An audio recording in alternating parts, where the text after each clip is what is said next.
రాకాలోకంకి స్వాగతం. ఈ కంటెంట్ మీకు నచ్చినట్టయితే లైక్ చేయండి, మీ బంధుమిత్రులకి షేర్ చేయండి. ఇప్పటివరకు సబ్స్క్రైబ్ చేసుకోకపోతే సబ్స్క్రైబ్ బటన్ని నొక్కండి, అదేవిధంగా బెల్ ఐకాన్ని కూడా నొక్కండి.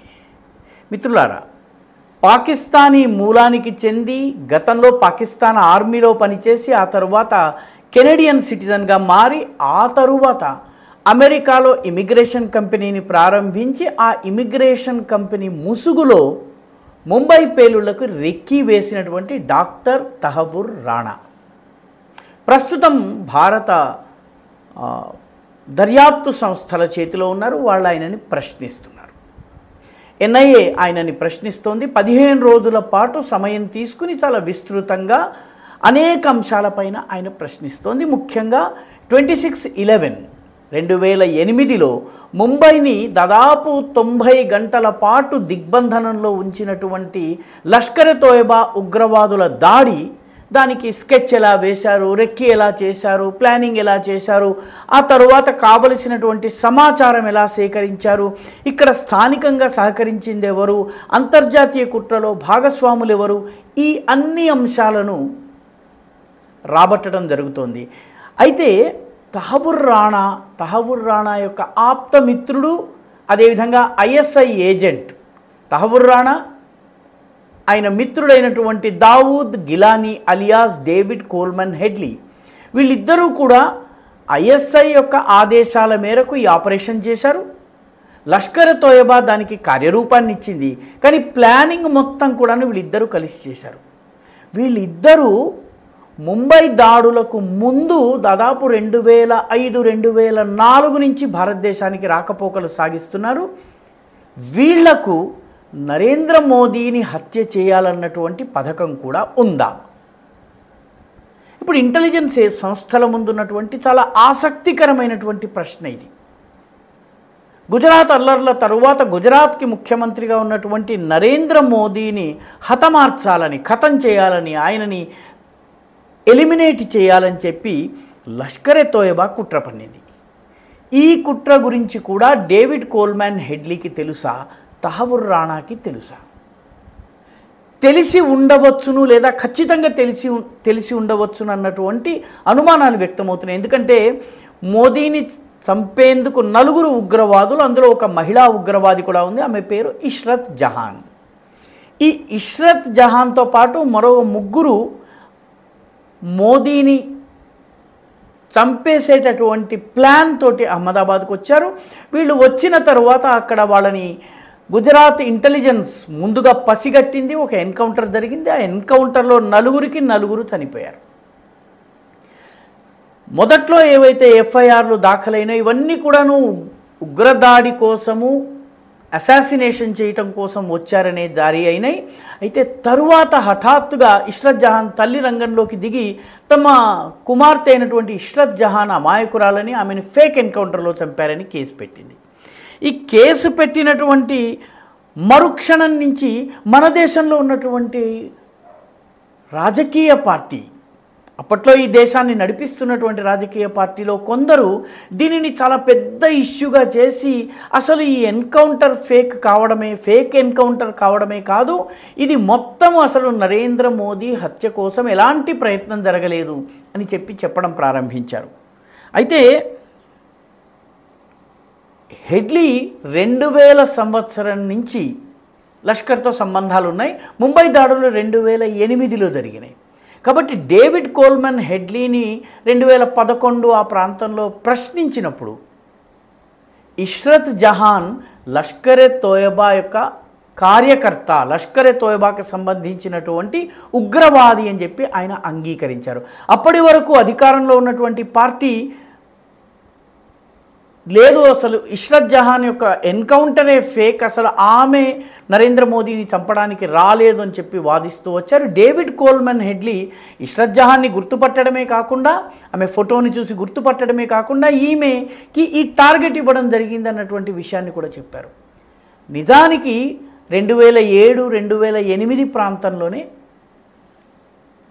మన జాతీయ దర్యాప్తు బృందాలు ఏవైతే ఉన్నాయో, జాతీయ స్థాయి ఇంటెలిజెన్స్ వాళ్ళ యొక్క రిపోర్టులలో వాళ్ళు ఇష్రత్ జహాన్ని ఒక మతోన్మాద ఉగ్రవాదిగా గుర్తించడమే కాదు, ఎఫ్ఐఆర్లో ఆ రకంగా వాళ్ళు నమోదు కూడా చేశారు.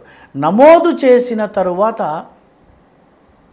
కొందరు కాంగ్రెస్ పార్టీకి చెందినటువంటి నాయకులు మన్మోహన్ సింగ్ మీద కోపం వ్యక్తం చేశారు. ఈ రకంగా చేసినట్టయితే నరేంద్ర మోదీ బలపడతాడు, కాబట్టి నరేంద్ర మోదీని ఈ కేసులో ఏదో రకంగా ఇరికించాలని ముగ్గురు నాయకులు మన్మోహన్ సింగ్ మీద ఒత్తిడి తెచ్చినట్టు, మన్మోహన్ సింగ్ దానికి అంగీకరించనట్టు. అంటే దర్యాప్తు సంస్థలకి పూర్తి స్వేచ్ఛనియ్యాలి తప్ప దాన్ని రాజకీయంగా ఉపయోగించుకునే ప్రయత్నం చేయకూడదని ఆయన ఒక ప్రిన్సిపల్ స్టాండ్ తీసుకున్నారు. కానీ ఆయన మాట చెల్లలేదు అని చెప్తారు. తర్వాత ఎన్ఐఏ చేసినటువంటి దర్యాప్తులో హెడ్లీ, ఇష్రత్ జహాన్ని తెలుసునని తెలిసింది. ఆ తరువాత యుఎస్ ఎంబసీ భారత ప్రభుత్వానికి అందించినటువంటి కొన్ని పత్రాల్లో కూడా 2010 ప్రాంతంలోనే ఇష్రత్ జహాన్ ఇస్లామిక్ ఉగ్రవాది, నరేంద్ర మోదీని చంపేందుకు వచ్చింది అని చెప్పడం జరిగింది. ఆ తర్వాత 2009 ప్రాంతంలోనే FBI ఈ విషయంలో భారత ప్రభుత్వాన్ని హెచ్చరించినట్టుగా కూడా వస్తుంది. 3వ డాక్యుమెంట్ IB CBIకి పంపించింది, అది 2013 ఫిబ్రవరిలో. అందులో కూడాను ఇష్రత్ జహాన్ని మతోన్మాద ఉగ్రవాది అని చెప్పడం జరిగింది. ఆమె లక్ష్యము నరేంద్ర మోదీని చంపడం, ఆమె లష్కరే తోయిబాకి చెందింది అని చెప్పింది. అయితే 2013లో సిబిఐకి ఇంటెలిజెన్స్ బ్యూరో సమాచారం ఇచ్చిన అది వార్తల్లో ఎందుకు రాలేదు? ఎందుకంటే 2014లో లోకసభ ఎన్నికలు, సార్వత్రిక ఎన్నికలు జరగబోతున్నాయి.